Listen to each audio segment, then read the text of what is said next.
Hey everybody, welcome to Chasing Nightmares. Unfortunately, Chad has had a work thing come up. Hopefully he'll pop in. If not, I'm going to carry on the show. We have two awesome guests that I could not cancel on. So I am going to welcome Ron. Please forgive me, Yacovetti, or the what do they call you, the Yak Man? Okay, and Lourdes Gonzalez, and I probably butchered your name, and I apologize for that. No, you did good. Did I do okay? Okay. Yeah. Yep. I was trying. I know. Did they call you the Yak Man? Is that right? I was back in the day. I worked in the fight industry, in boxing and mixed martial arts, doing broadcasts. And somebody I worked with couldn't remember Yacovetti. When I sympathized because I myself struggled with the same thing, and he just started calling me the Yak Man, and then it became a moniker that stuck, much to my surprise, even at the time, but it stuck. Yeah. So that's cool. Thank you guys for coming on. I apologize. Like I said, Chad, if he can, he'll pop in. We all have to have a day job, most of us anyway, and it kind of interferes every once in a while. But I could not resist talking to you guys. I've been wanting to talk to you for a long time. You'll be in Connecticut, so will I, and my little group, and I can't wait to meet you in person. But what we usually do is say, hey, tell us about you. Sure. You want your you to go before my you? Sure. All right. You got it. Well, I'm like most people, a lot of people that are born into the paranormal. My family practiced espiritismo, which is a form of mediumship in the Caribbean. So I was always around it. And they were physical mediums. So my mom didn't practice. Out of 10 kids, and I saw something traumatic. I saw something traumatic, so I shied away from it for a long time. And then in 2016, when I met him, he reintroduced me back into the paranormal, and then that was it. Then I was hooked. That's the shorter version. Right, and your family practices spiritismo. People confuse it with Santeria sometimes, but it's similar. Very similar. Yeah, we can close the window if you can hear the sirens. We're very close to New York City where we live. I cannot hear it, so it must be somehow blocked out. Well, good. StreamYard is doing an excellent job at blocking out external trauma.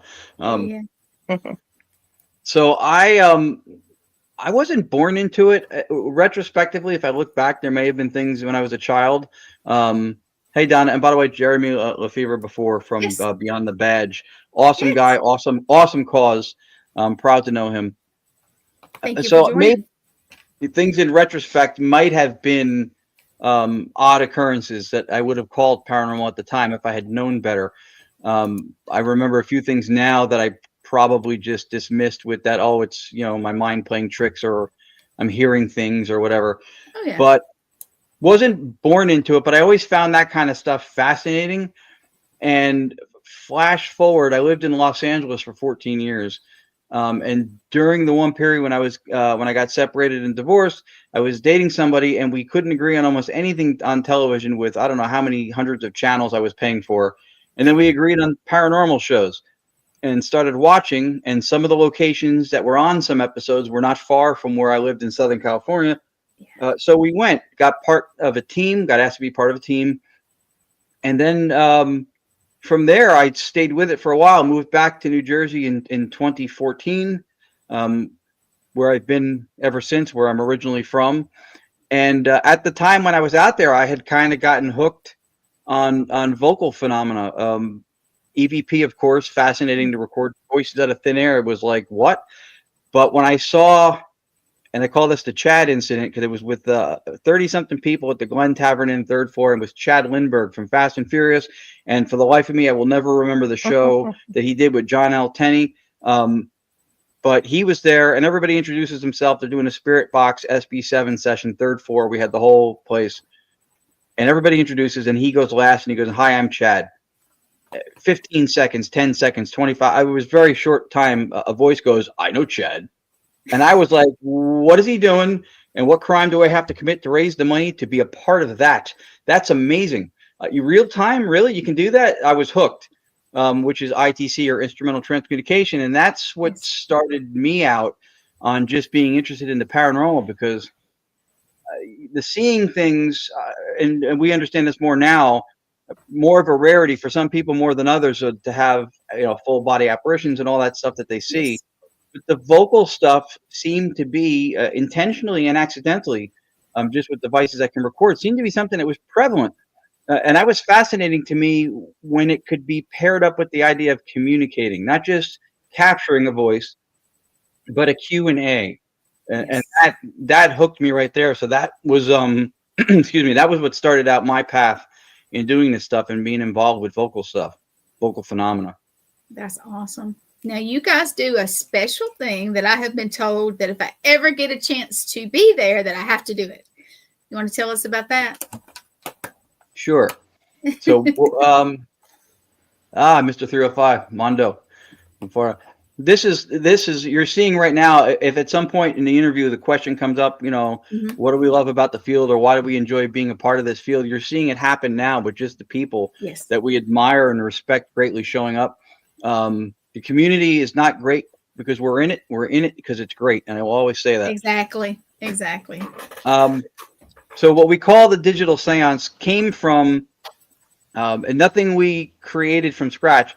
In 2019, out of an ineptitude to build things in solder, which was the standard in ITC with building ghost boxes, which was not my thing.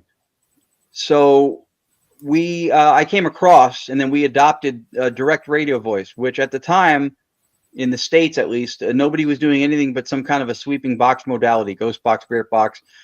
And so I saw through research and reading and some stuff, there was videos out on Vimeo, Calling Earth. There's a little Italian gentleman named Marcello Bacci who was doing something called direct radio voice, which he didn't create, but he learned it from Friedrich Jürgensen, who's the father of direct radio voice, and Konstantin Radove, who was a psychologist. He studied under Carl Jung. And I saw what specifically Marcello Bacci was doing, and I learned of Dr. Annabelle Cardoso, who sat with all those people, including Dr. Ernst Sinkowski, who's a physicist in Germany who coined the term ITC or TCI, Transcommunication Instrumental.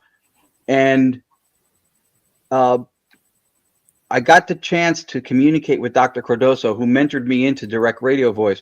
I was enamored with the fact, and I conveyed this to Lourdes, that nobody was doing it. Yeah. That the ghost box modality had caught on so much because it was on television when the paranormal kind of broke more mainstream from all the TV stuff, which did benefit everybody in the field now. I know a lot of us complain about the shows and everything's a demon and all that stuff, but there was an upside to that breakthrough in the media. The byproduct of that, what ITC was, is that the modality they saw with the spirit box or the ghost box, which came from the Frank Sumption's Frank's boxes, that became the standard for ITC. So even if you talked about a method, people go, oh, where do I get that box? The box was ingrained in this whole idea. Direct radio voice was a method, and for me, unparalleled in what I saw it do. The results, the efficacy of the method was unlike anything I'd seen. And I looked at her, and this is how you know the relationship's pretty good. I said, we're going to listen to white noise static. We're going to record that static, and we're going to listen to it again as a couple. And she's still here. That's impressive. You're still there. Yeah. So that's what started us out. For a couple of years, we were partnered with Tony Rathman, who's operating under the name Staticom 3.0. And then we went our own ways with our own methods and developing our own versions of it. We were initially doing, before that, just a radio. And then we went to using white noise generators that can't receive RF signal, have no data, just pure white noise, analog generated in real time. And a software element of filtering, slowing down. We introduced the slowing down part of it. But doing live filtration was introduced to us by a gentleman named Keith Clark out of Florida, from Paranormal.com with a V, Paranormal. I made a W, I realized that, but and I'm gonna say radio, but there was no sweeping. There was no sweeping. It was in a barren channel. Very important. Okay. Yeah. So yes, direct radio voice was a barren AM, short, long, medium wave channel. No radio emissions at all. No sweeping, just the static. So that was our white noise source. And Keith Clark introduced us to the software, which basically does everything people do with audio capture in a paranormal when they go home in real time. So filtering, denoising it, slowing it down, which is what we introduced, and then amplifying a little bit. because once you go home to review it, the conversation that you could have had is over. The moment of contact. So we're trying to do it live in the moment. So Keith started out with that. We abandoned the software after he showed it to us, went back to a purist radio. And then there was something about it. We were like, it was tugging at us. So let's go try it again. And then we spent a couple of years before we had partnered up, just trying everything, mixing boards, tone generators, heterodyning frequencies. We did as much as we could to try to see if we could enhance the clarity, the tonality of what we were able to get, minimizing noise at the same time. We took the direct radio voice modality and the live filtration that Keith Clark showed us, and that's what we tuned up and worked on for a few years. Now, present day, we call it a digital seance. I have 5 books on, hey, Adam, 5 books on Amazon. The third one was called the Digital Seance Initiative. And when we were doing public events, regardless of what we called the method, we were calling the live events digital seances. Yeah. Because when we ran direct radio voice at public events, people would not hear things. They would miss voices. And some of them recorded were unbelievable.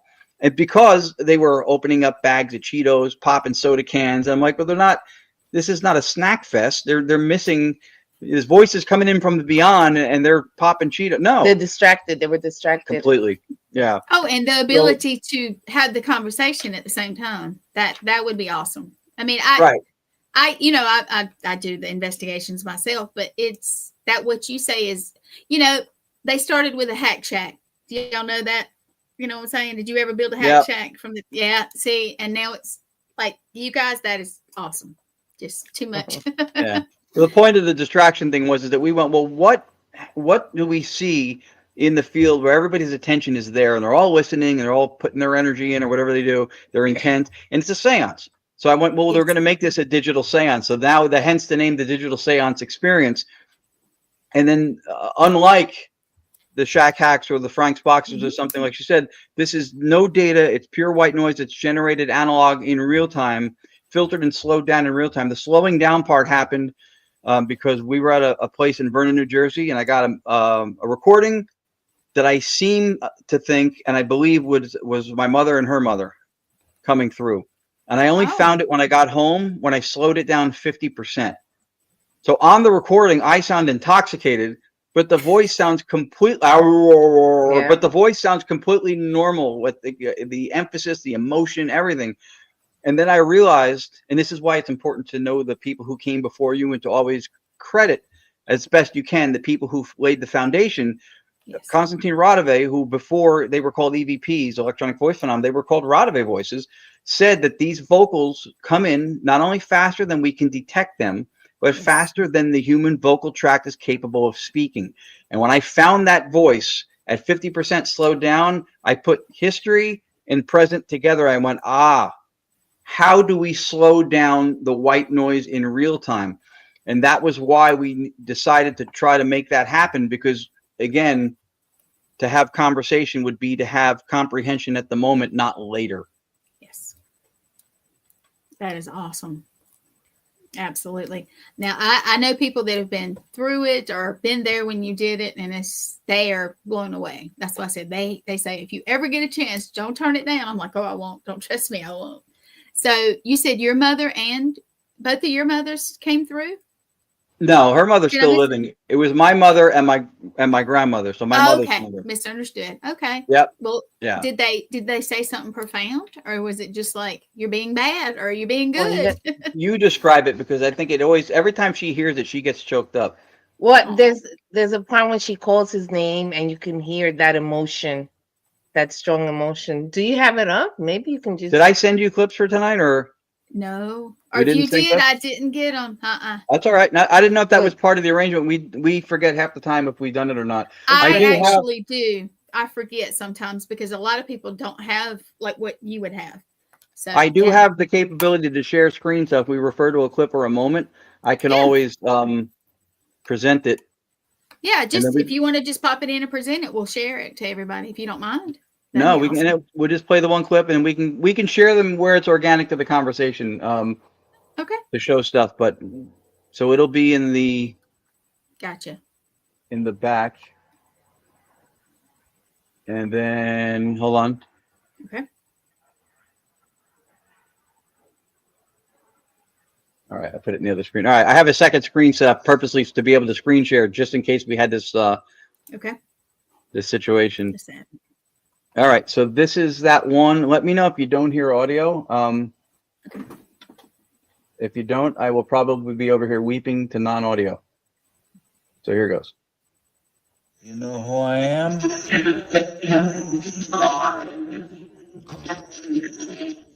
It's turned on.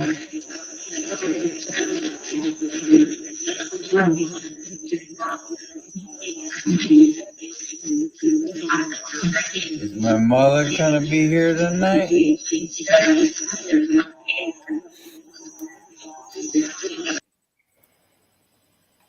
So interesting too, because I didn't hear any of that come through, but the first thing I asked was, is my mother going to come through tonight? Yeah, I heard that. So you didn't hear any of that. I'm sorry. That is emotional for me. I apologize. And she goes, Ronnie. She goes, Ronnie. I'm like, oh. Yeah, she was so proud. I felt it. Yeah.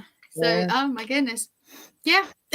That's awesome. So You guys. that was the impetus for us to say we need to figure out how to slow this down, because in real time, think about it. That's 50% slowed down. You heard me. I sounded like a drunk, but that voice was normal speed with emotion and everything. So imagine how fast that came in. For reference, just because of for the purposes of vetting authenticity of what we get.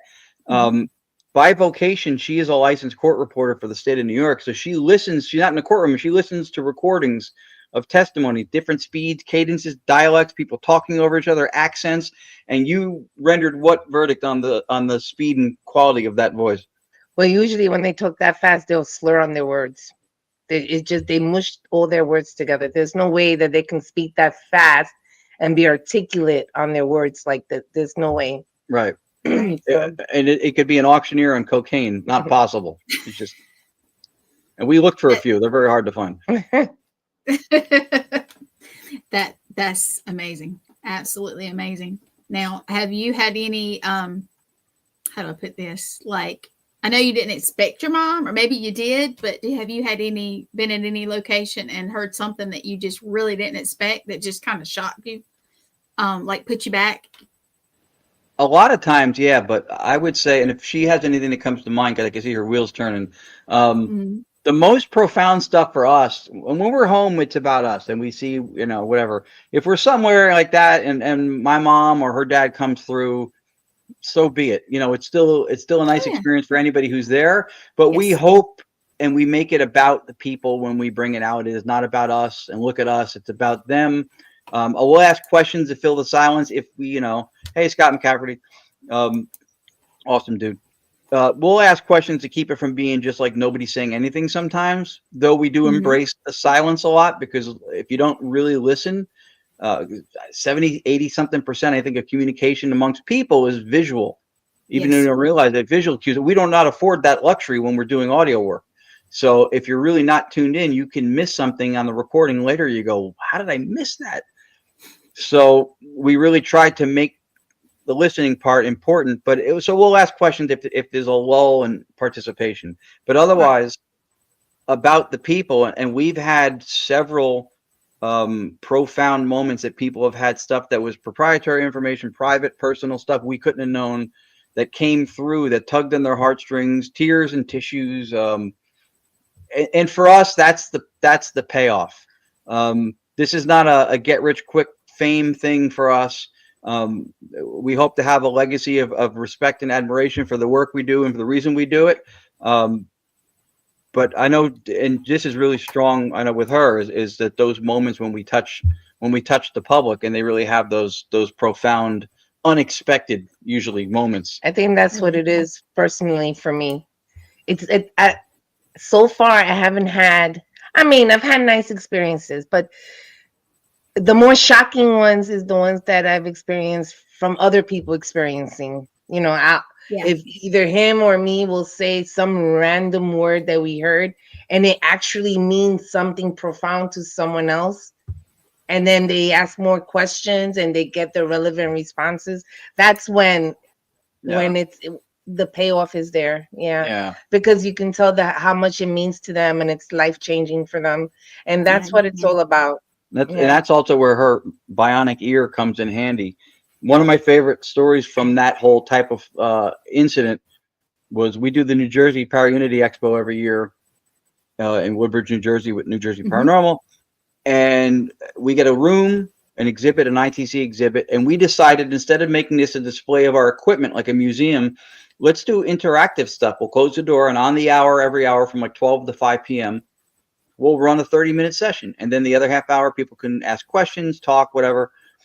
And last year on the one day in the one specific session, I think it was like 1 or 2 o'clock, 3 different people had very personal stuff, tears, and I kid you not, the tissue box was getting passed around like a joint at a Cheech and Chong party. Unbelievable. Or maybe Snoop Dogg for a newer reference. The point is, it was getting passed around. It was fascinating, but one of my favorite moments from it was there was a woman who was there who sent me one of the nicest emails. If you ever want to find a sense of purpose, if you forget why you're doing this stuff, and you have a response like this, a testimonial, reread it, because she said, like, you're etched in my heart. It was so touching. She lost her son 31 years ago that time, at the age of 15. His name, Willie, came through. The fact that he played drums came through, and a couple other things that were very personal to her that she knew. So she's very emotional, but happy tears kind of. She had been told by, I don't know how many, several mediums, that because of the age that he died, that she would never be able to have any kind of contact or communication with him. And the amount of time that passed. Right. Yeah. And the amount of, which to me is horrible. That's bizarre.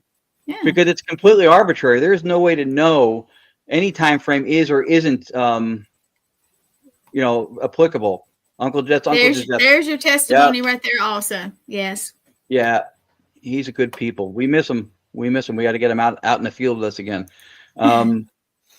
So that's so the testimonials part. So she has all this stuff, told that she'll never reach him or any of that stuff. So she's getting all this stuff already, and she's very emotional.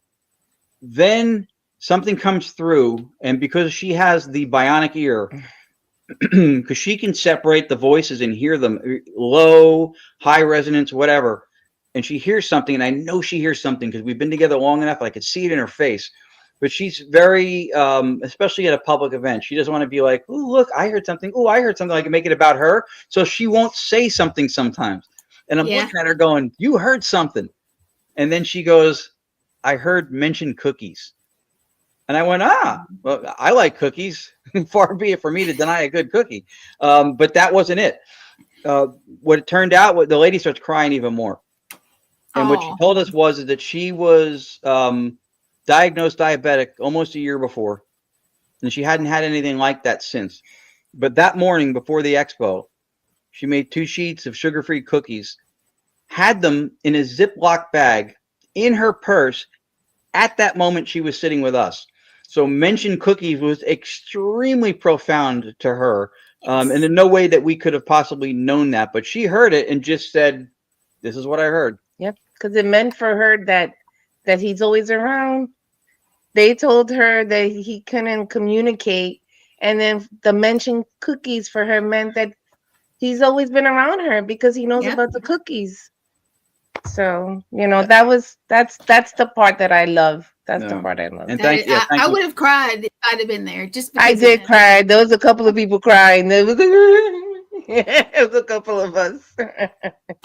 Well, and Todd is saying I have 2 awesome guests. Yes, I do. And this is why I'm doing the show when the actual host is not here, because I was like, I am not missing this. That's Uno Coco of Dos Cocos. That's Todd. Their last name is Cocotilo, but it took us a long time to get it. And from a guy named Yacovetti, that's saying a lot. They're beautiful people. Again, the people showing up and commenting, we love and appreciate. And the field and the people we interact with have been nothing but kind and supportive to us, which means a lot, because this is not a claim for fame thing for us. We just want to be part of it and do what we feel nature is doing through us to provide something for other people. Since Mondo from 305, Mondo and Jenny, who are awesome, mentioned the My Haunted Manor. Chameleon, that's his wife, Carmela. Her nickname is Chameleon. Let's see. Let me go back up and see what the message was. He mentioned Oh, My here we go. Haunted Manor. Here Yep. we go. So we did 2 episodes of My Haunted Manor last year. One with just us, one with Dustin Parry, and then they showed it a third time. Which I'm going to share now. This is an organic lead into a clip. In the finale, in the final episode, because of what we got was so profound for what they were dealing with, and we just did 2 newer episodes with them this year, but I don't know what the air dates are on them. So the idea, they had been told by some mediums that in the basement in the Samuel Miller Mansion, aka My Haunted Manor USA, Daryl Marston, Jeff and Trey Bader do a fantastic job there. There was supposedly a body or 2 buried in the basement under the dirt. They had mediums tell them this. We come in with this digital seance thing, and I asked some questions before they were recording, and I got a couple of direct responses that were supremely clear. And then Daryl looked at me. He goes, "Stop asking questions," because the camera wasn't on. I went, I'm sorry," because I couldn't believe how it was running super quiet. You don't hear any noise. Sometimes it'll be a little noisy at other times, but for the most part, we have it in a zone, super quiet, and it was direct. It just seemed like something was clicking. They roll the cameras. She starts with what I feel was a very good question, right to the point. Let's see if we can validate the information they've gotten. So this clip is that segment, that brief little segment of it, but it got us, and they did a lot of publicity work for us by having us there, because their episodes are really good. The show My Haunted Manor is really good. Yes. And this clip got a lot of airplay because our method delivered. It was nothing to do with, I wish it was our talent that shined through, but I can't say that. It is your talent also. Yes. Thank you. Thank you, Glenn. Well, I appreciate it, but I think this was a little bit of the spirits and a little bit of the method. Here it goes. All right. Let me do the share screen. I don't think, I undid it from before. Okay, good. Doesn't it undo itself? No, it'll stay actually in the background if I leave it. So you could always put it in the back room. I can leave it connected that way. Okay. And then we can stop sharing Right, it. So yeah, so you'll just pull it in and out, and I'll queue up videos when they're ready. Okay. All right. So this is that one. If they started digging, what would they find?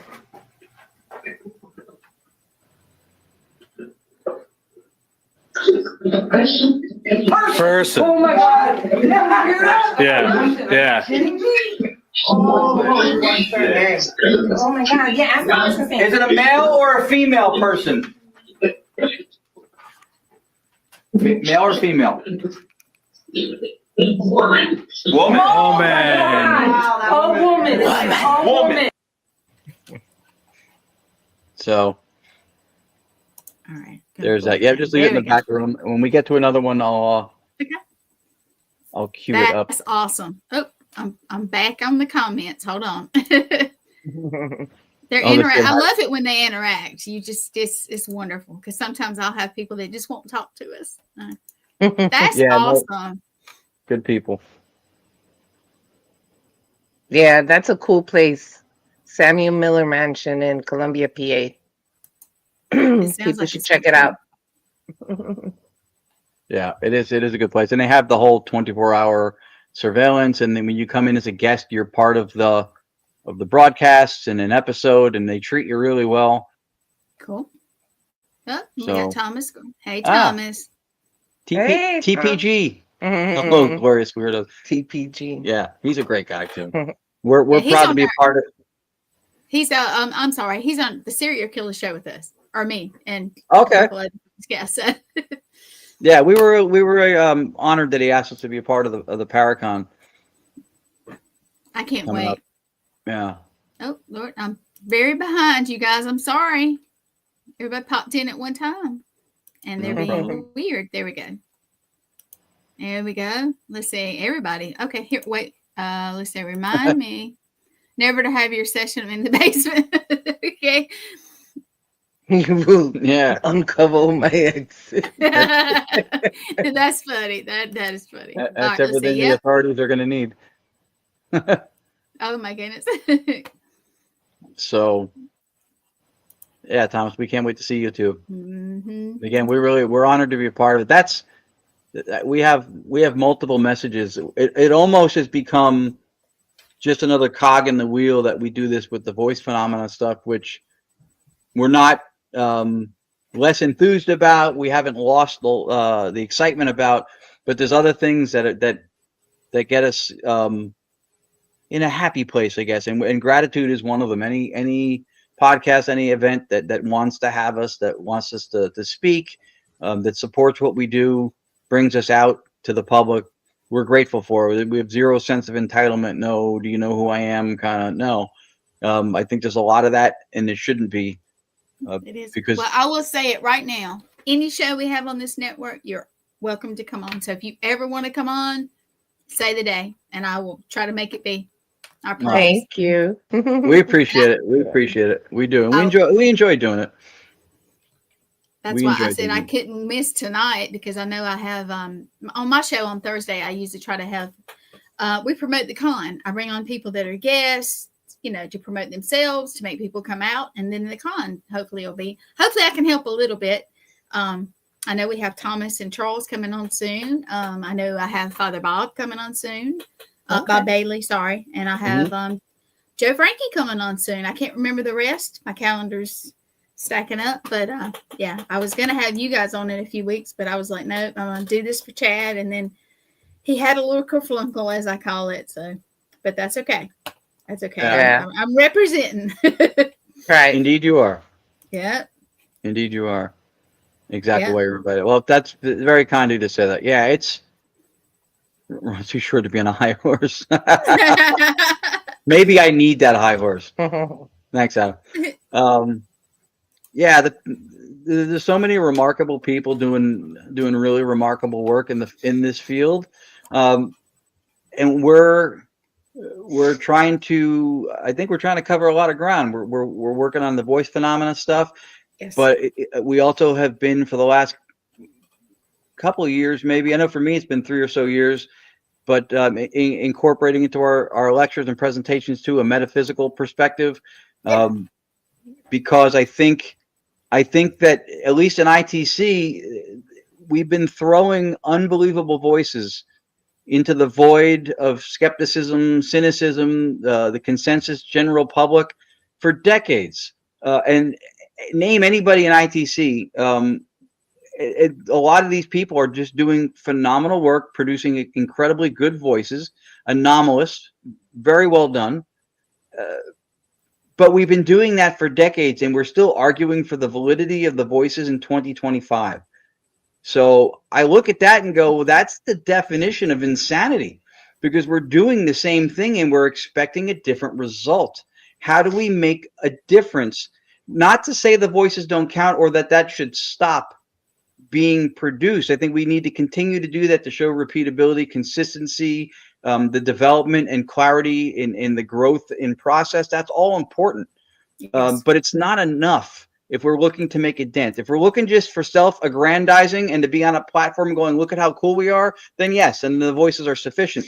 But if you're trying to actually reach people who have doubts, core beliefs, that are either iffy or unsure or against, or they're trying to throw science at you or whatever it is, we need to do more. We need to do more. Thank you. So I have a little nerd question, or just a curious question. For us that can't afford all the equipment you have, that don't have all the knowledge and all that, what would you say if we're just a plain investigator or ghost hunter, whatever you want to call us, and we want to do very good on EVPs, but like I said, with basic equipment, what is the best thing we could try or a technique that we could try to get better EVPs? I would say burst sessions. Burst sessions are I had a feeling you're saying really good. If you want to talk about ghost boxes, I have to say I love the Holte paranormal ghost boxes. Mm-hmm. Yeah. They're sweeping boxes. We don't do that, but I have to say they work really well. I just think you have to use discernment, right? Don't whisper when you do the EVPs. The regular rules. and just try to be aware of if you're going to use a ghost box, the discernment of if you're picking up radio, right? Right. Yeah. Yeah, I mean, I would say, I mean, EVP and ITC being different, right? There's some people put everything under the umbrella of EVP, perhaps, but Yeah. as far as EVP goes, having a decent recorder, there's a variety of them that are good, made by different brand names. There's a lot of the ones that have the AI stuff built in now that transcribe. If you use those, by all means, know that if somebody in the room talks and it's getting that too, it's not a ghost when you go to your review. like movement. Yeah. People don't realize movement can sound like voices. So you really should try to stay as still as possible, because a shuffling of the foot or anything like that, it'll sound like a voice. But a decent ghost box, Holte Paranormal, Austin Maynard makes great stuff. Love Austin Maynard. Love him. Yeah. Katie and Katie Stafford. Yeah. I'm trying to think of people who build stuff. Austin's fantastic. We just did. We're now both part of the IDC Institute with Jay Prather. We were just in Ohio for almost a week working on the second Travelers World Gate project, which was fantastic. They've made me the chief communications officer and a research analyst. And then you're also a chief archivist. I forgot my title. Yeah. Titles are new. But Mr. and Miss Awesome, right? Well, Jay makes fantastic stuff. Oh yeah, Austin made a box that my best friend Letriana Brown. Yeah. She I can't remember what it's called. Austin, if you see this, I'm sorry. I'm so sorry. But it's about this big and it has a little TV in it and you can see. Now,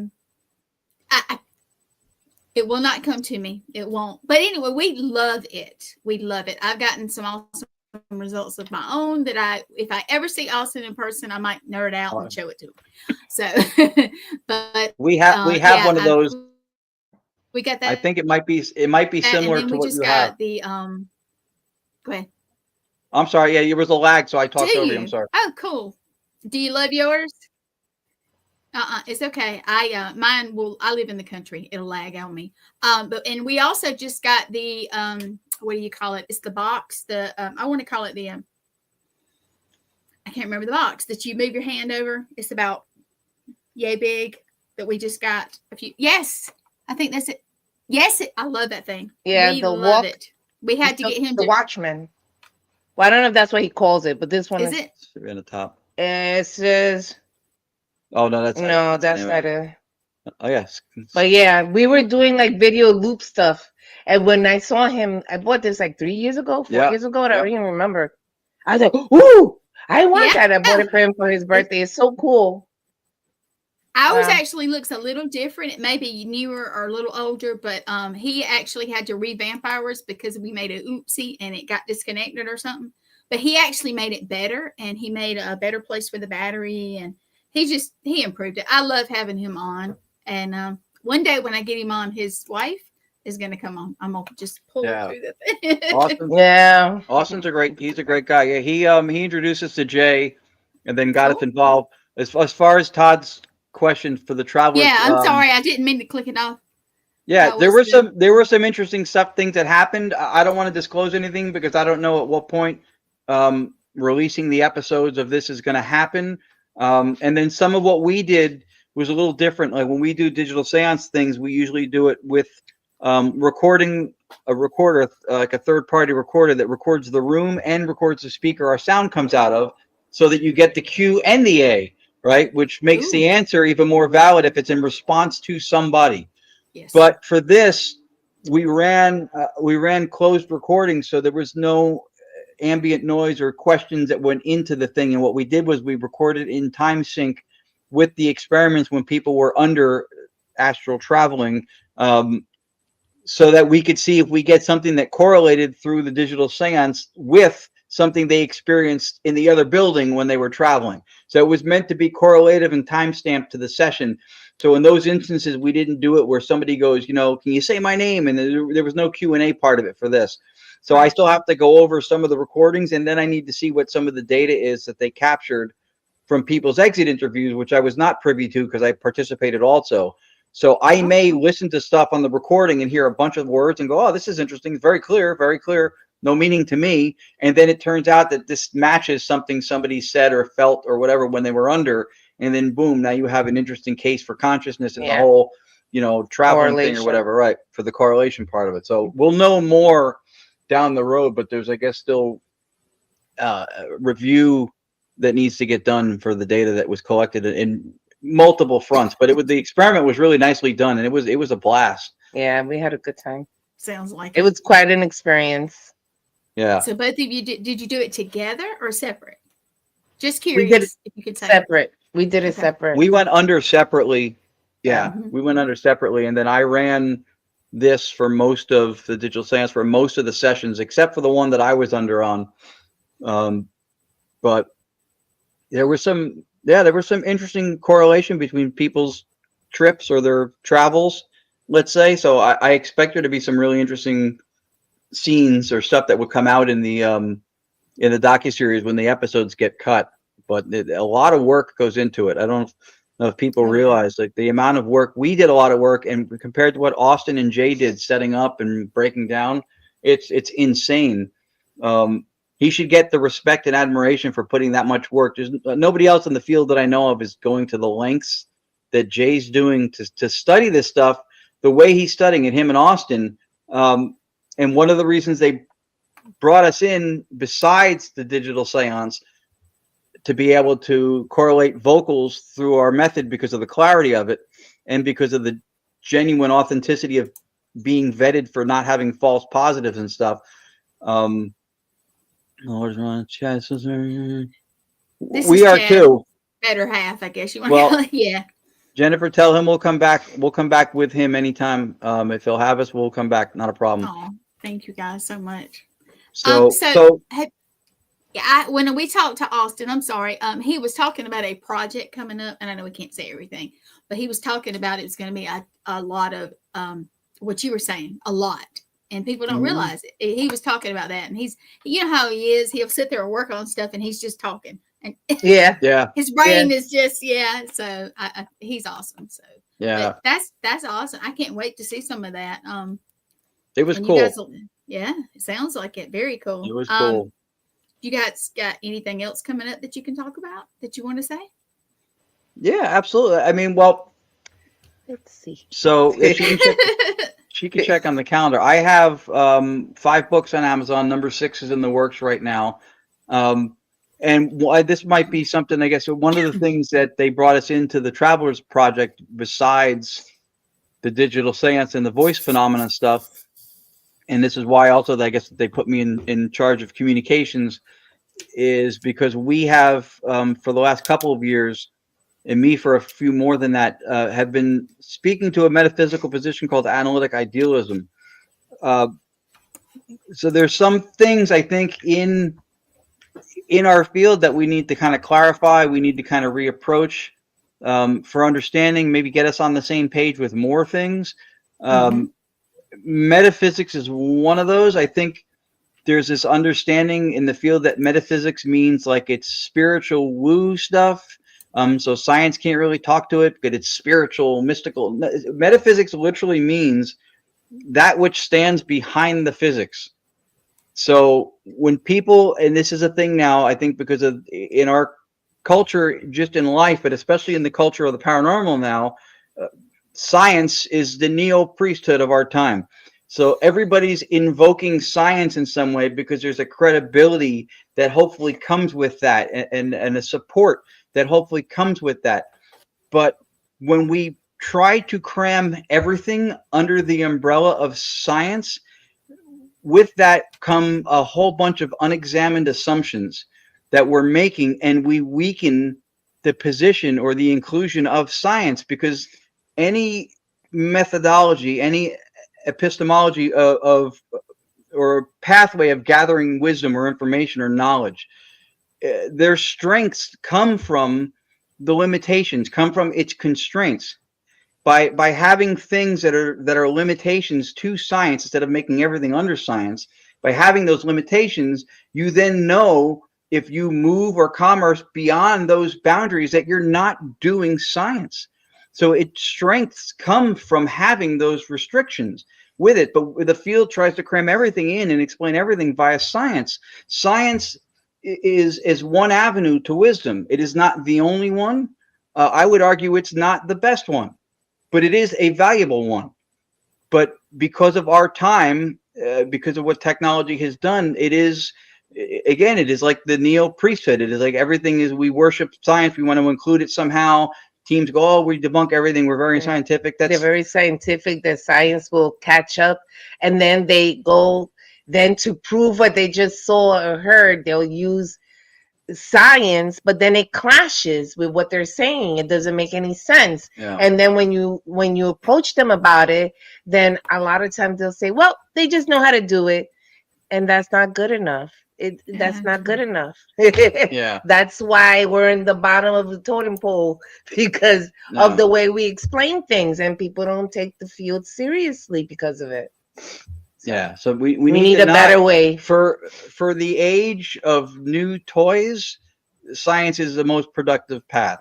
But for the age of an enlightened or an insightful life, it is not the most productive path.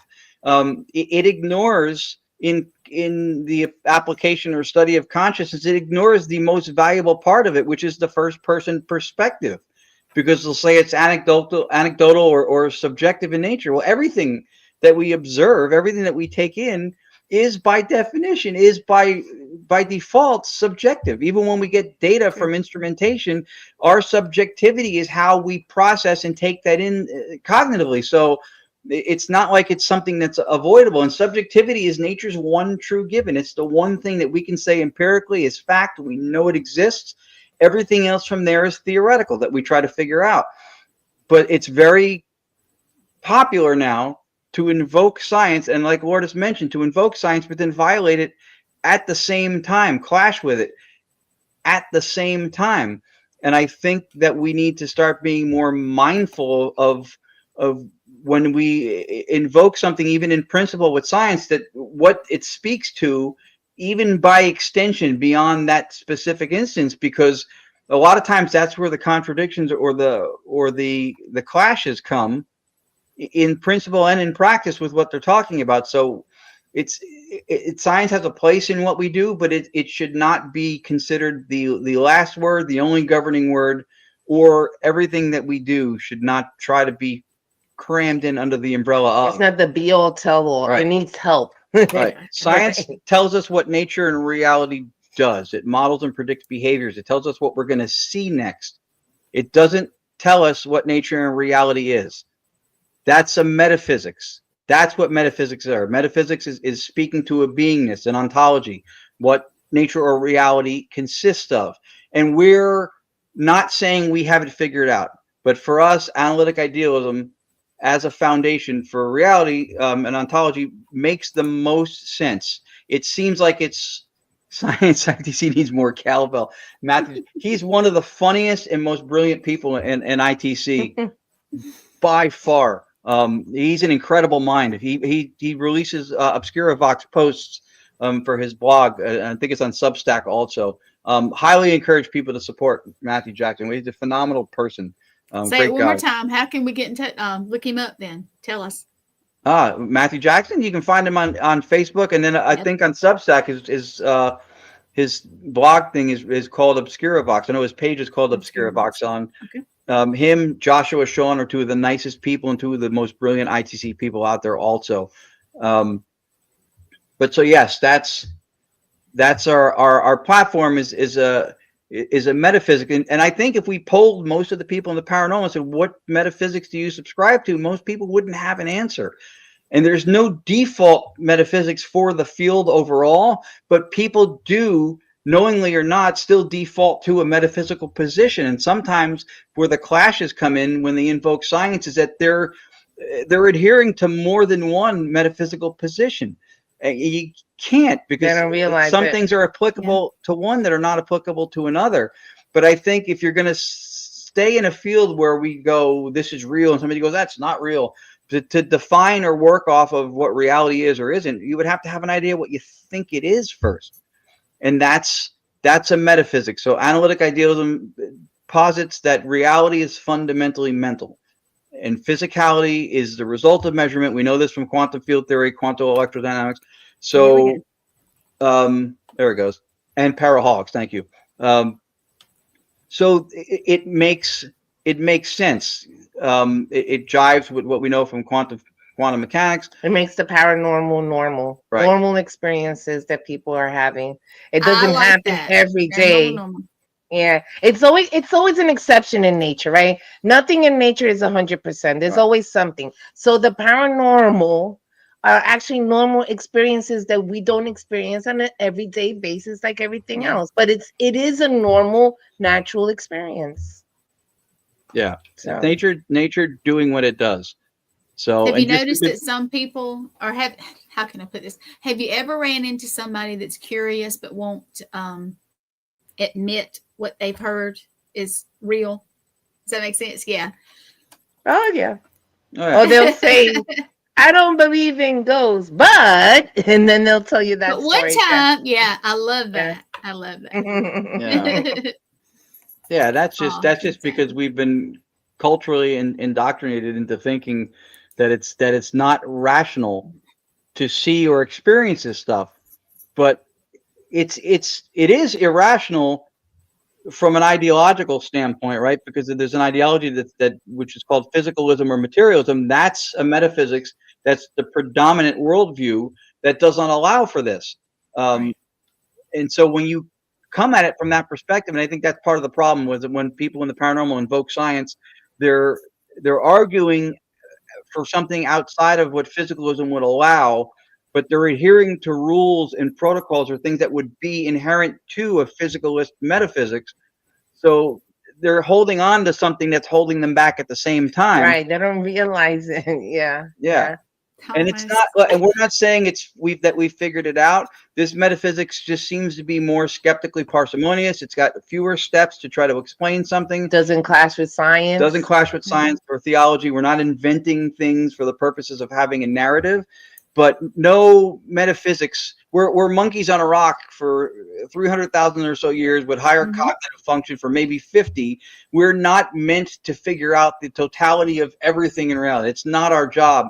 We're not wired for that, right? So in the paranormal or in science or anything, our job, we think, from a metaphysical position, is to just try as we move forward to be less wrong and get closer to what makes the most sense.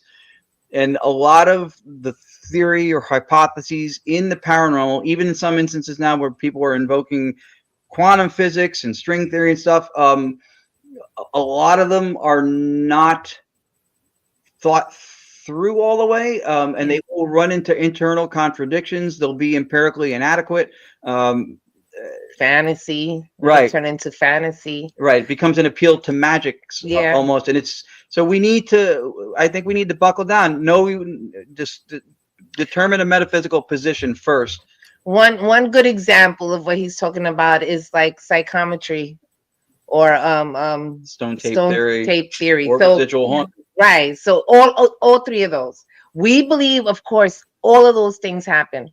But the reasoning behind it that people give, that's the part that we don't agree with because it clashes with science. Yeah. Now, when we explain how we believe these experiences are happening, it makes more sense. It sounds closer to the truth because it doesn't clash with science. Yeah. I'm glad she said it the way she said it, and she says it better than I do. Because a lot of times when we explain alternative ideas or perspectives, sometimes because it's different, people will rock back and think that we're like debunking or disqualifying something. Okay. We don't deny any of these experiences that people are having.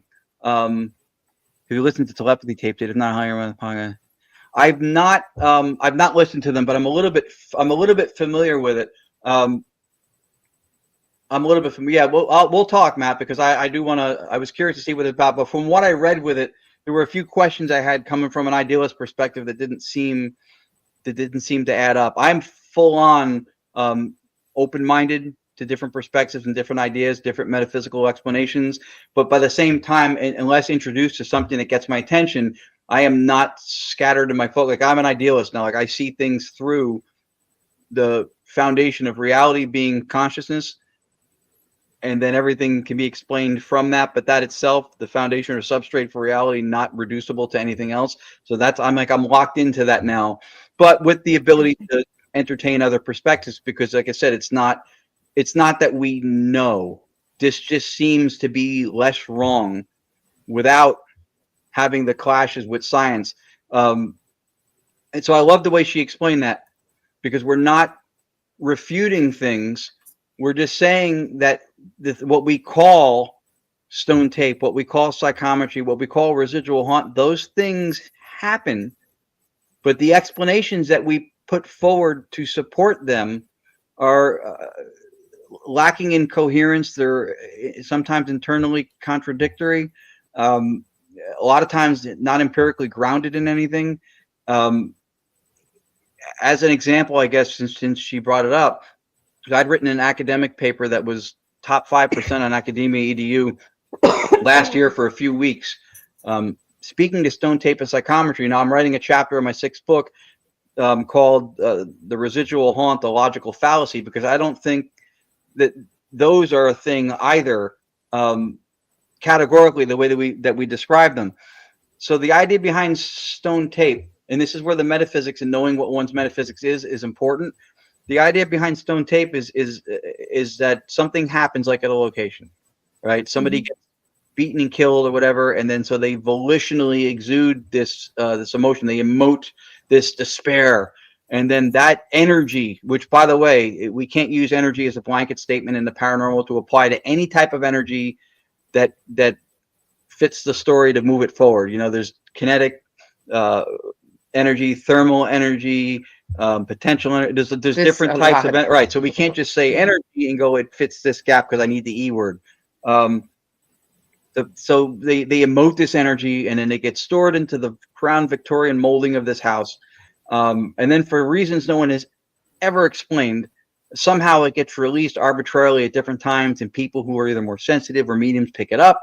And then so that's how it happens, but it's stored in the house or in the crystals. Or once you go with a physical object outside of consciousness, right, holding on to an experiential state or an emotion or an energy like that, you're dealing in physicalism now. That's the metaphysics you're dealing in.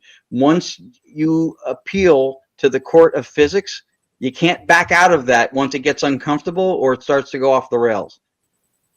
So if you're going to say a piece of wood has despair from something that happened 100 years ago trapped in it, and then suddenly it gets released, again, with no one who's ever explained what the trigger button or what releases it is. That's the play button. Right. It's never been, nobody's ever even posited a guess, not even in principle, how that happens.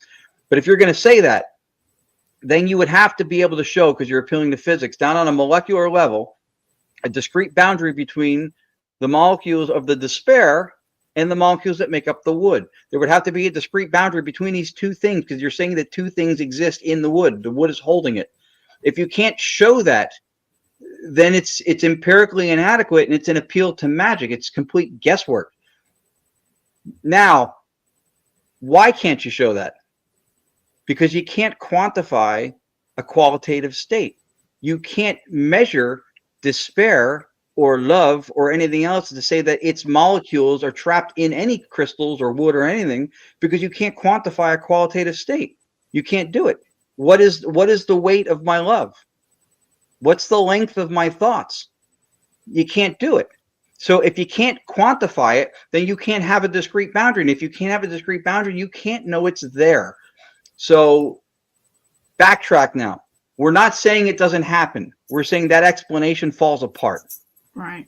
But if reality is mental, reality is thought, reality is made up of consciousness, one universal consciousness, and we're all individuated states, individual centers of identity within that one mind, which, or what is akin to dissociative identity disorder. Is that something that we're just making up? No. We see that in nature. We have seen, amongst people, we consider it a pathology, but you have one mind that splinters into multiple centers of identity. So if we say that reality is one mind, a universal consciousness, then you could then say that it can dissociate. And if it dissociates, each one of those dissociations or alters is one of us, right? So now, if under an idealist metaphysics, and what's in league with quantum mechanics, quantum field theory, that particles are not things with discrete boundaries that have their own existence. They're behaviors of the field. They're doings. They're not things that have their own existence. So if what we consider physical is, thank you, Michelle, is in league with quantum, right? Because quantum physics will say that physicality is a result of measurement. Observation and measurement is what gives physical parameters to what we consider physical. So the house and the wood and all that, what we consider physical, is a representation of the world out there, but it's not the thing in and of itself, right? So if I have a question though. I understand what you're saying, but have you ever walked in a place and felt happy or sad because you were around certain objects? Okay. Yeah. So but that's what he's. It's more. It's not. I get you. It's not stored in the furniture or the wood. Right. It's more of exactly what you're saying. And we use this example all the time. I see the color red and it reminds me of candy apples when I was little, a good memory. And the other person, red will remind them of a murder they witnessed when they were a young kid. It's more of that kind of a feeling. You see something, you perceive something, whether it be the smell or seeing something or feeling something, and you get an emotion of an experience that someone else experienced. Right. So that's what we believe is happening. All right. So at the point of your question, was right before I hit that one nail on the head. If your metaphysics is that consciousness is created by the brain and that there's a physical world out there outside of consciousness that we interact with, if that's your metaphysics, then you can start making the argument for wood holding on to an emotion, a qualitative state. It still falls apart because you can't show it. But the metaphysics that we're posing is that everything is made up of mentation. Everything is consciousness.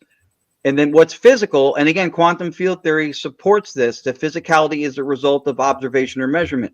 So the house, which we perceive to be physical, is only physical in as much as it's observed or measured, which our senses do. So the house is not something physical in and of itself outside of consciousness. It's the image of a mental state. Now, if the house is the image of a mental state and we perceive it as physical, then these emotions that we're saying are stored there from something that happened are emotions mixing with mental states. Do we see that in nature? Yes, we see that in nature. It happens to us every day. Your emotions and your thoughts influence and intermingle. That's the point of having a metaphysics that doesn't clash with science. If you say on a physics level that molecules of despair are being stored in molecules of wood, you can't show it, it falls apart. If the house is the image of a thought, of a representation of a thing out there, but it's not physical outside of consciousness, then it is a mental state mixing with an emotional state, and then you can have those things grouped together. So when you walk into that house, that heaviness or those feelings you're talking about, that's why you experience them, because everything is fundamentally mental, and we're experiencing physicality in as much as our senses or our dashboard reads those things to us, those measurements, assesses the what's around us, but it's not fundamentally physical. Scott had a good thing about time, and I would say it's not linear because time is a man-made concept. I forgot exactly what he said. I'm glad you said that because there was something that was popping in my mind. How do you feel about time slips or that sort of thing? Well, I had something here that appeared to be a time slip, and I don't think that it's. I could see why people call it a time slip because if I didn't know any better, that's what I would call it too. Right. I don't know the exact word for it, but you're right. People call it time slip because that's what it felt like to me. And I was upstairs and I was brushing my hair and the brush changed colors on me. And I'm like, what the heck is going on? And my hair turned like a blonde. I'm like, what is this? I'm like, what the heck? And I look outside and we can see the skyline of New York City, the Harlem part. So I could still see the skyline. and the Hudson River, but the river, the house was closer to the river, and then all the buildings were gone. And I'm like, what is going? And then it was all gone. I'm like, what happened? Months later, he buys me a book of the history of where we live, and I read it. And when I read it, it says that River Road, which is the road that's there now, is all landfill. The water used to come up closer to the house. Yes.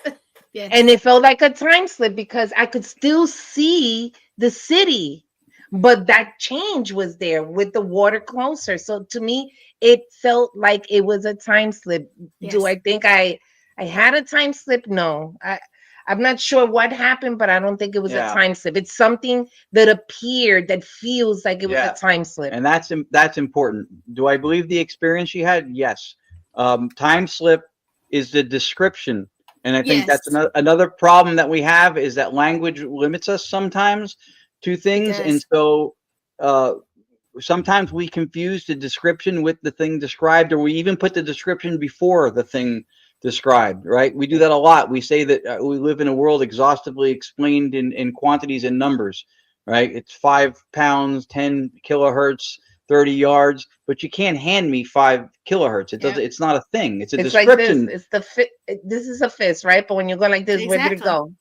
It's that kind of thing, right? We gave it a name. We gave it a name for the purposes of referring to it. But we do that when we think that our world consists of pounds, feet, yardage.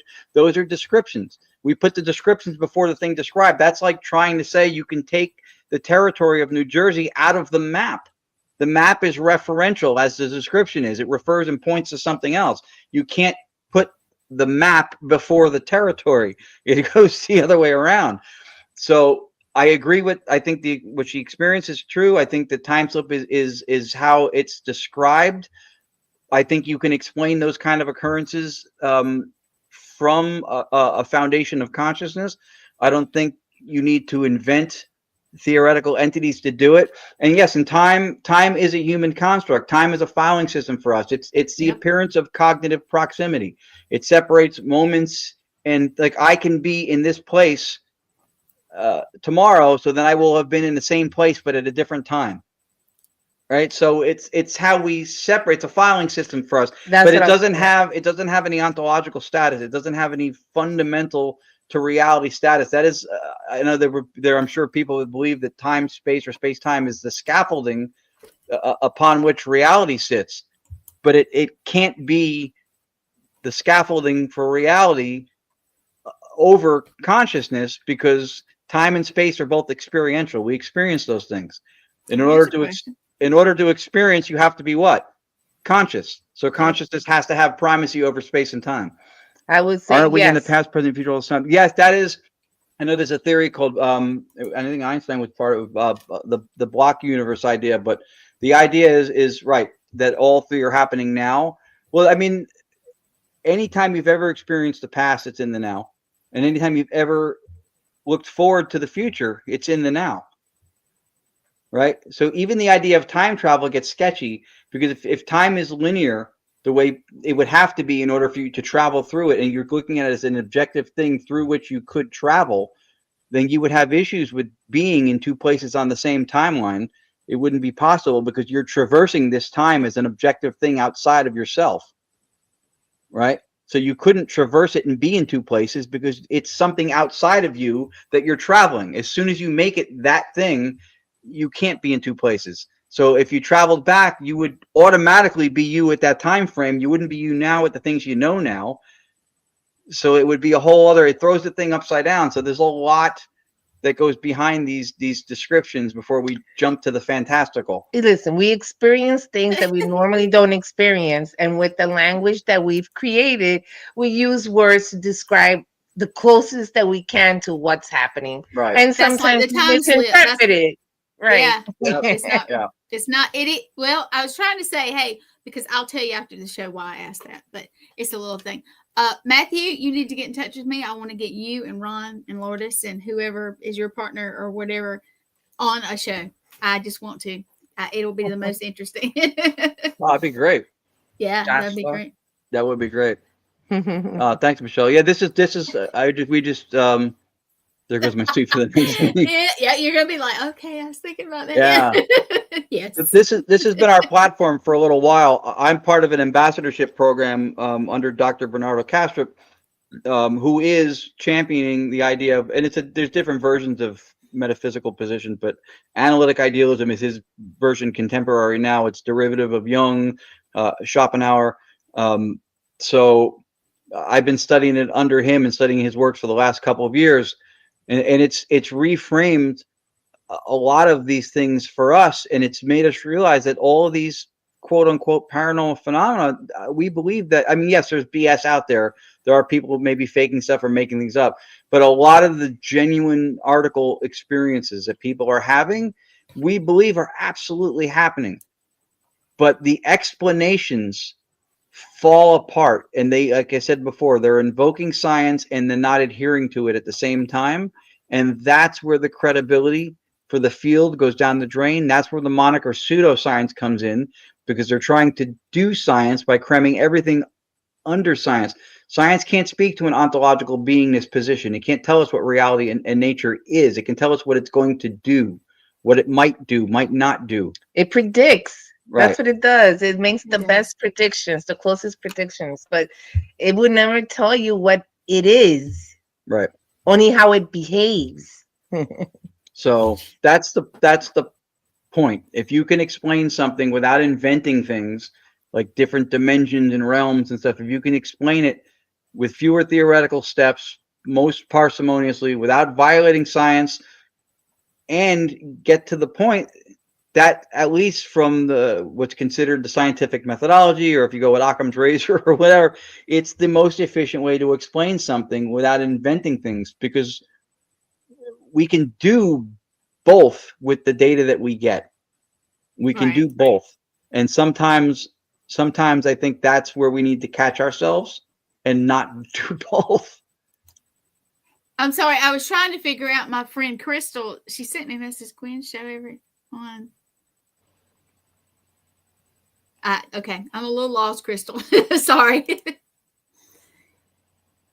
Oh, jeez. Giuseppe, I'll try to get that in. I'll give you this Cliff Notes version. There was somebody that he's not a fan of, that he asked about the guy at 8 different locations using All ghost different boxes, methods. our method, whatever. Yeah. And every time he asked about the guy, he was able to get the word a-hole in 8 different spots. Yeah. So Yeah, I have them call me names. Names that I won't say on here. There's a couple of places that I've called, and like bars, really old tavern type bars, and they'll call you certain names that the females were there most of the time. yeah. So yeah. That last comment from Okay. Michelle, yeah, that's important because of the listen. yes, because of the words we use, and I parse or nitpick the word sometimes because of what's implied. But what she's saying in principle is absolutely correct, but I would not use the word marry, because I think, like I was saying before, I think that when the restraints or the limitations of what certain things can speak to are where it gets its strengths, right? If you're moving or commercing outside of the restraints or the boundaries of what science can speak to, then you're not doing science. You're not doing good science or science at all, right? Metaphysics speaks to the beingness, the ontology, the what's behaving. Science speaks to the behaviors of the what's behaving. So incorporating them both, marrying them into your thought process, including them both, absolutely. But science itself should be, if done properly, should be metaphysically agnostic. It should be neutral from a metaphysical perspective, because it's based solely on experiments and outcomes. Predictions, experiments, and outcomes is what science does. So what's behaving, or what nature of reality is that's being modeled, it should be irrelevant. It should be based solely on the experimentation and what the outcomes predicted and then eventual are. But the metaphysical position, this is where I agree with that statement. The metaphysical position should be known, because we are people and we do have unexamined biases that are based on our metaphysical positions. So if somebody's a physicalist and thinks that your brain creates consciousness and the world out there is outside of consciousness and it's all physical and exhaustively explained in quantities, if that's their position, that's going to factor into the way they do their science. And then that's going to present a bias into the work, right? So having an awareness of a metaphysical position is good, but the science itself, the work itself, should be metaphysically agnostic. It should not have a metaphysical position itself. It's limited, and that's its strength because it's limited to that. Right. To just with the behaviors and predictions. Yeah. Yeah. Yes. He through our method, when he got the a-hole again, it was weird because the upbeat of the voices that were coming out through our method was very happy. And once he got that response, it just kind of went, it went negative. And we had to take a break. Yeah, we had to take a break and then come back. Yeah. But he was very happy that he got the a-hole again. I mean, it was a good experiment. He was getting it every single time. Is it possible to know what the frequency is when the responses come through during a TC session? I know the white noise generator covers 20 hertz, 20,000 hertz. Right? Not sure if any of the filters or software use a lot for that. Just curious if we track to see if there's a pattern. Yeah, it can be done. I mean, we have a few things that will show a spectral frequency display. What it tells us is that where the voices are showing up from us. I don't know if it speaks necessarily to the source of the voices or the origin. I'm writing about this in the book too because I thought this was fascinatingly ridiculous. Somebody had posted on some site somewhere, they were trying to dabble in quantum mechanics stuff, whatever, and they were saying that EVPs can be altered after being recorded. The only way to get it right is to get it right the first time when it happens during the recording, but afterwards they can change the recordings and this whole thing and saying that the frequency is the same, and these voices we don't hear for the most part most of the time, right? When you play a recording back on an EVP, or when you're using the white noise from a spirit box or a ghost box or from our digital seance, the resonance with the noise is modulating the experience so that we can have it. That's what we believe it's doing. So it doesn't speak to the source frequency, right? I don't know where it comes in. I just know that something is resonating with the white noise and making something I wouldn't hear without the white noise now become detectable. That's as much as I know, but I don't know if so. There may be a pattern in what he's asking for where we see them coming in, but it doesn't necessarily speak to the foundation of the sound itself, like from where it originated or what frequency it's at. Because for the most part, unless it's something that's like a disembodied situation when somebody hears it with their ear, it's not typically within where our senses can pick it up, right? Right. But you were talking about when it's recorded and then they listen to it again and they were saying about changing frequency. That's what you were speaking that was I was answering Todd's question. Oh, okay. But then I was referencing how because I think when that happens, it has not, in my opinion, it's not that they change frequencies or change the words. Is that our hearing, when you haven't heard it in a long time, you're probably hearing it differently. That's really what it is. It's more like mishearing someone. Right. It's not that there isn't a word there, because if you said the word track and I heard the word rack, it doesn't mean that you didn't speak the word, right? So I think that's what's going on. It's just you haven't heard it in a long time and then you listen to it again and you hear something else.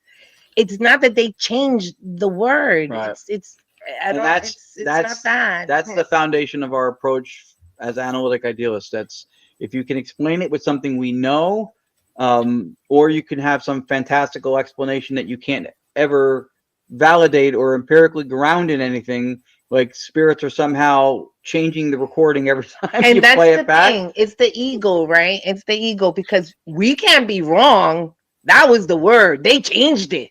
because it's not that, because that's how we think. No, it wasn't me. It was not me. It was, they changed that. It could be the ego, or it could just be the propensity for the mystical and the That's magic. still the ego. That's still the ego. No, I mean, it's playing the ego. It's the ego. Whether it's that the ego is thinking mystically or I can't be wrong, regardless, it's still the ego. And it's just that our hearing is fallible, and sometimes you don't hear it correctly. You haven't heard it in a long time. Most of the EVPs are whispery, so you may have heard something. Yeah, so that's pretty much. It's not. We believe it's not that they change it; it's that you're just hearing it differently now. Yeah, those are things that we're trying to steer away from too. You walk into an investigation with people, and someone will go right there under the stairs. There's a portal to another dimension. How do you know there's a portal? How do you know this? You can't just say it. You know. Now, see, this is the thing. It's the language. It's the language. They may have seen something that appears to be like a portal, so it's a portal. It's not. You know what I mean? Yeah. That's the problem. It's a language problem. That's what I was saying. Is part of it. Remember, I said that the time slip, and then I said, "Is that the right way to put it?" There, right? Because it's right. It is. You tell one person, "Oh, it's time slip," and they think you just you fell over there somewhere in different time. Yeah. I'll grant that possibility. I don't. Oh, thank you. I don't always. Sometimes she'll be more accommodating than even I am with it. I'll be hesitant sometimes with that. Like maybe they didn't see anything. I think a lot of times it's just because of the narrative. Like maybe there's been a lot of things that have been experienced or recorded in that section. So they go, "Oh, there's a portal here. There's an interdimensional portal." Maybe there is, but just because you can't prove something's not true doesn't mean that it is. Exactly. And this is a state of ambivalence that our field is in. Like if you can't prove it's true, it's not true. And if you can't prove it's not true, it's true. No, that's operating off the law of excluded middle. It's saying that something's true or not. It can't be neither or both. I don't think that's the case. I think the absence of evidence is not the evidence of absence, right? So maybe there's something there, but then if you're going to assert that, you have to show some reason why you're leaning into that. You can't just say it's there and that's it, right? There has to be some reason we're leaning into it. I think that's, they'll may get readings off of a thing. They'll get an EMF spike or something, and then they'll just try to put the pieces together. But that's also, I think, leaning a little bit on the toys part of it too much. I think two of the assumptions that our culture needs to get rid of in order to allow transcendent meaning, because a lot of these things have meaning for people. A lot of these experiences, there's meaning to them. Like when people hear things or experiencing things, it doesn't need to be approved through a consensus vote. A lot of times I think these things are for people. We have to get rid of the idea that physicalism as a metaphysics, that everything is physical out there, has solved everything, and because our technology is so great, we figured it all out. Again, monkeys on a rock, higher cognitive function, 50,000 years. It's not the chances of humans figuring out the universe in its totality is the same as a goldfish figuring out quantum field theory through some syllogistic method. It's not plausible. The other assumption we need to get rid of is that whatever is true can be said. Not everything, and she mentioned this, alluded to this earlier, not everything that's true can be articulated. We can try to improve upon past efforts of communicating or conveying something, but we think in our culture that if it's true, you can say it. Therefore, there's no room for value or for myth. It's just true, and you have to be able to say it. I think that the language limits us sometimes. It constrains us, and sometimes we don't have the ability to articulate what it is. Mm-hmm. That's true. That's part of the problem. Yeah, it is. You guys, it is almost an hour and a half, and I could talk to you all night, but I know you probably have to get up in the morning too. Well, you're way behind me, aren't you? That's right. Well, it's Eastern, 2 minutes. We're Eastern time. Yeah, 2 minutes to midnight. You are? Yeah. Okay, I don't know. I don't know. My brain, I'm so sorry. No. I'm the same. I have enjoyed y'all so much. I want y'all to come back so badly. We will come back for you, and we will come back for Chad. Yeah, it was great. Please do. Let's see. When I have, okay, catch myself. No, we appreciate that. Oh, We appreciate that. It's a process to we've been inculcated into really what's the mainstream view is physicalism, that consciousness is created by your brain is a physical world. That's the way we've been raised and educated yes. through our whole lives. So trying to rethink from a different framework, and especially when we explain this stuff, and that's why I like what she said, that we're not discrediting or debunking things. We're just saying that science can't explain everything, and that the explanations for the phenomena is what we're trying to reapproach. Not that these things are crap and don't happen, but it's a process, because there's been one predominant metaphysical view that we've all been kind of raised under. Most people aren't even aware of what their metaphysical position is, and then there's all this phenomenon, and when people are experiencing it, and they're like, "Damn it, it's real," and then the people are going with science, "No, it's not real, and you're just seeing things," and then it becomes a mess. Well, it's been years and years and years and years of it's a portal, it's this, it's that. I mean, I've been hearing it again. I was raised in Espiritismo, right? So that's been something that's been going on since as long as I can remember. It's been ingrained in people's lives and their brains that there's portals and this, because like everything else, when you can't explain it, you come up with your own reasoning, just like when they couldn't explain solar eclipse and things like that. So it's just how it is. So it's going to take some time to uncondition all of that. Yeah. We have to rework our praxis, which is the gap between theory and practice. We have to make sure that when we're theorizing something that we're operating off of that and not flying in different directions for the purposes of holding on to a narrative and bringing in a little science here, but then kicking it out when it doesn't work. And we can't do that. I think that's why the field, I think, gets stuck. That's why I think anomalous voices are alone not enough to move things forward. We need to change the thinking and reframe the situation, which is difficult. To quote John Vervaeke, who's the head of the cognitive sciences, I think at the University of Toronto, when we solve a problem, we frame it, and then we try to bring clarity to it. Yeah. What with a mystery, the framing itself is problematic, and then we keep expanding the frames until we go, "Holy shit, this is a lot bigger a deal than I thought." That's where we are. Is we keep moving the frames until we reach a level of implausibility. Our theories are highly inflationary. They're not grounded empirically in anything. And then it seems like bingo. And it seems like we're just making shit up for the purposes of saying mystical woo, this and that, ghosts. And we need to kind of rein that in. There are people who are very science-minded. Yes, do that. But do it within science. Science should not be doing bad philosophy. Philosophers shouldn't be doing bad science. Have a metaphysical position, have an understanding of theology, the sciences, what's applicable, and then use those as tools.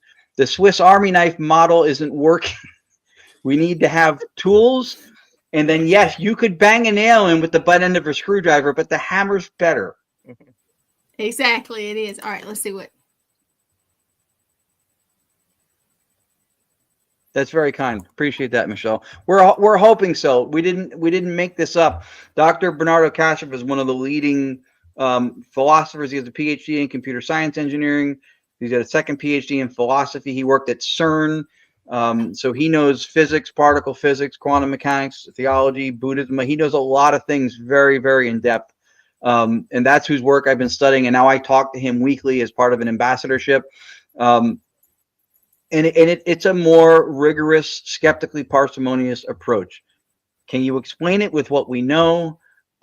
Or do you need to start inventing portals to different dimensions and the flying spaghetti monster and all these different things just to be able to hold on to a narrative? Maybe let's not do that. Yeah. And the thing is, with analytic idealism, to be honest with you, what Bernardo did is that he took everything that we see and know here, and he just put it into the cosmic level.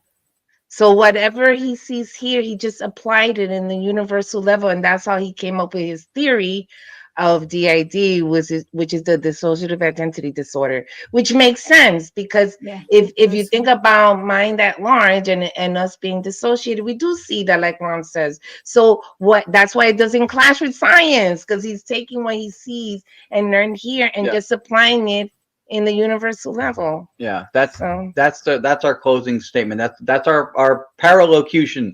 Is if your theories and hypotheses clash with known ratified regularities of nature that we call laws of science, then you need to rethink your theories and your hypotheses, because they should not violate or clash with those things. It should work in congruence.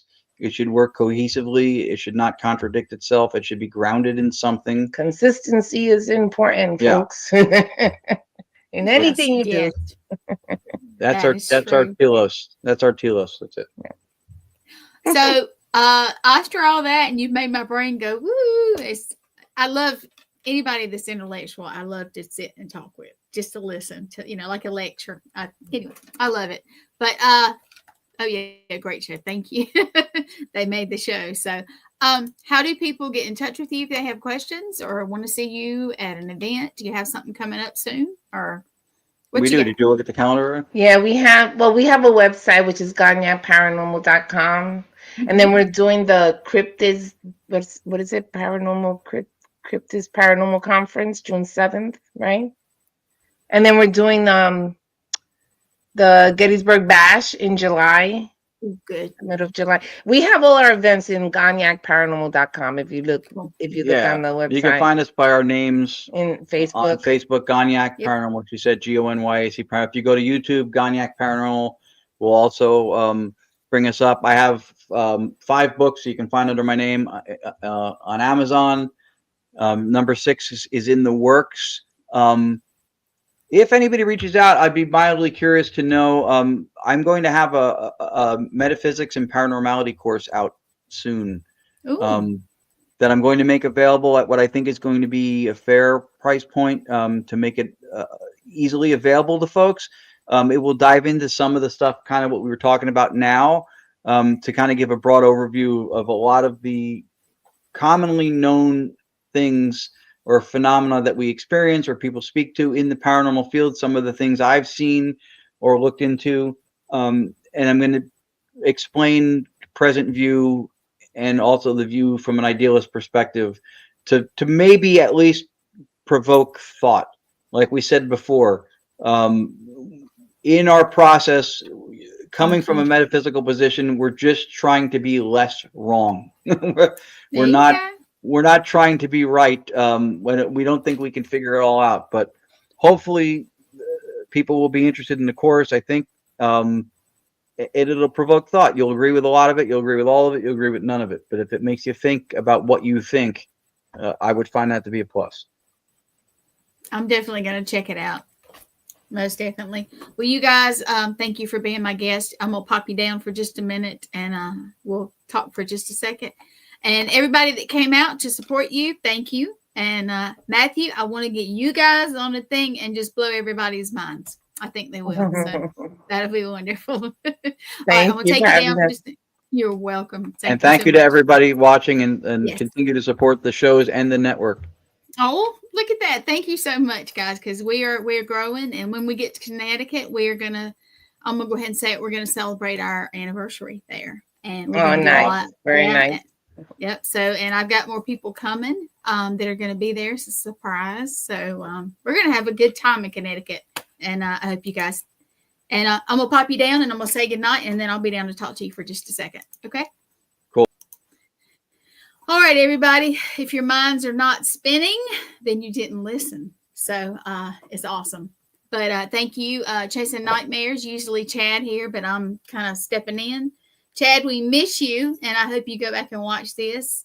And Jennifer, you tell him that, okay? So anyway, everybody, thank you for joining. Thank you for interacting, and you guys have a good night. And we will see you on the next show.